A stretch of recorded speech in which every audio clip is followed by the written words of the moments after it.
जय श्री कृष्णा दोस्तों, BS Ram family में आपका स्वागत है। दोस्तों, कार्तिक पूर्णिमा कार्तिक मास का आखिरी दिन माना जाता है और यह दिन बहुत ही श्रेष्ठ माना जाता है, क्योंकि इस दिन जितने भी हमारे देवी देवता धरती पर अवतरित होते हैं, हमारे पितर अवतरित होते हैं, वो इस दिन विदा लेते हैं।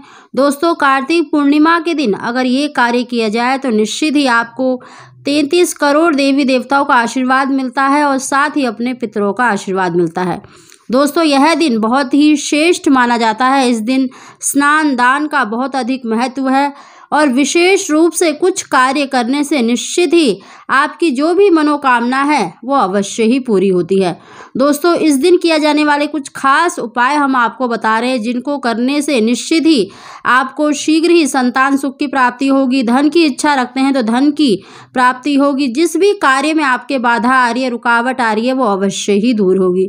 दोस्तों, उसकी जानकारी देने से पहले अगर अभी तक आपने बीएस राम फैमिली चैनल को सब्सक्राइब नहीं कर रखा तो सब्सक्राइब अवश्य ही कर लें। बगल में बेल आइकन को दबा दें, जिससे मेरी आने वाली सभी लेटेस्ट वीडियो का नोटिफिकेशन सबसे पहले आप तक पहुंच सके। दोस्तों, पूर्णिमा के दिन देखिए श्री भगवान के साथ माता लक्ष्मी का पूजन अवश्य करना चाहिए और साथ ही इस दिन जो उपाय किए जाते हैं उनकी हम जानकारी दे रहे हैं।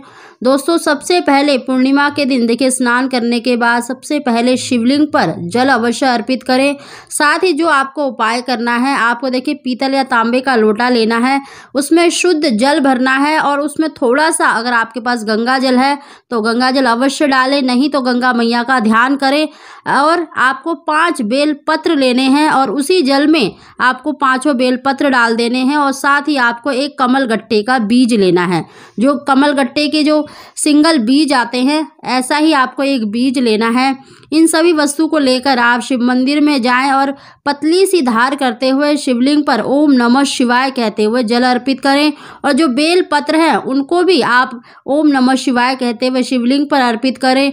कमलगट्टे के बीज को भी आपको शिवलिंग पर अर्पित करना है, साथ ही आप अपनी मनोकामना भी अवश्य बोलें।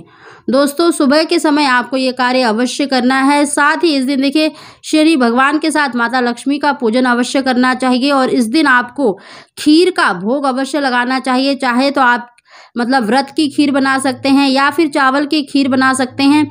इस दिन आपको खीर में थोड़ा सा केसर अवश्य डालकर और जो भी आपके पास मखाने हैं, ड्राई फ्रूट हैं, वो डालकर खीर बनाएं और श्री भगवान को और माता लक्ष्मी को भोग अवश्य लगाएं। दोस्तों, खीर में आप एक तुलसी का पत्ता अवश्य डालें। साथ ही आपको देखिए 2 ऐसे केले लेने हैं जिनकी जो डंठल है पीछे से चिपकी हुई होनी चाहिए और आपको श्री भगवान को भोग लगाना है और भोग लगाने के बाद उस खीर को पति पत्नी ग्रहण करें और 2 केले में से 1 केले को भी पति पत्नी को ही ग्रहण करना है। अगर पति साथ नहीं रहते तो आप अकेले ग्रहण करें और 1 केला आपको गौ माता को खिला देना है।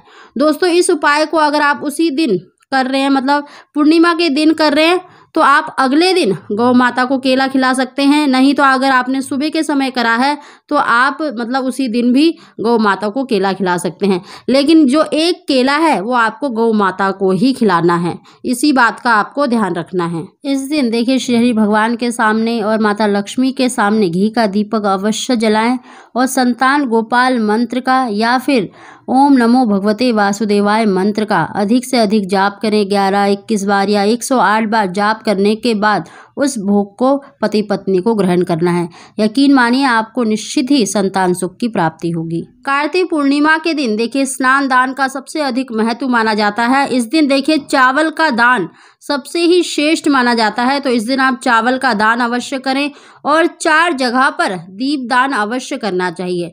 दोस्तों, तुलसी के नीचे आपको दीपक अवश्य जलाना चाहिए। साथ ही जल में यानी सरोवर में, नदी के किनारे अगर आप जल में दीपदान नहीं कर सकते तो आपको देवालय यानी मंदिर में यानी शिवालय के पास पीपल के वृक्ष के नीचे अवश्य ही दीपदान करना चाहिए और अपने घर के मुख्य द्वार पर यानी मेन जो चौखट होती है वहां पर भी दीपदान अवश्य करना चाहिए और अपने घर के ईशान कोण जो उत्तर पूर्व दिशा का कोना होता है वहां पर अवश्य ही थोड़े से चावल रखकर उसके ऊपर दीपक अवश्य जलाना चाहिए। वहां पर आपको देखिए घी का दीपक जलाना है।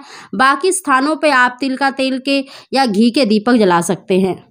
कहते हैं कि इस दिन, ये कार्तिक पूर्णिमा आखिरी दिन होता है और इस दिन हमारे जो पितर होते हैं, जो जितने भी देवी देवता होते हैं, वो विदा लेते हैं। अगर इस समय पर इन जगहों पर दीपक जलाया जाए तो इनका आशीर्वाद अवश्य ही मिलता है। दोस्तों, इनके आशीर्वाद से ऐसी कोई भी मनोकामना नहीं है जो पूरी ना हो। तो दोस्तों, इस दिन इन 4 जगहों पर आप अवश्य ही दीपदान करें और अपने घर के ईशान कोण में भी दीपक अवश्य जलाएं, क्योंकि ईशान कोण घर की छोटे बच्चों का माना जाता है, संतान का माना जाता है। दोस्तों, पूर्णिमा के दिन अगर ये सारे कार्य आप अवश्य करेंगे तो यकीन मानिए आपकी जो मनोकामना है वो अवश्य ही पूरी होगी। दोस्तों, सुख, सौभाग्य, पुत्र, संतान, धन की प्राप्ति तो आपको अवश्य ही होगी। श्री भगवान की और माता लक्ष्मी की कृपा आप पर अवश्य ही होगी। माता लक्ष्मी का आपके घर में सदैव स्थायी वास बना रहता है। दोस्तों, इस दिन ये उपाय अवश्य करें, यकीन मानिए आपकी जो मनोकामना है वो शीघ्र पूरी होगी। दोस्तों, अगर आपको हमारी जानकारी वीडियो पसंद आई हो तो इसको लाइक अवश्य ही करें। आप सभी को जय श्री कृष्णा।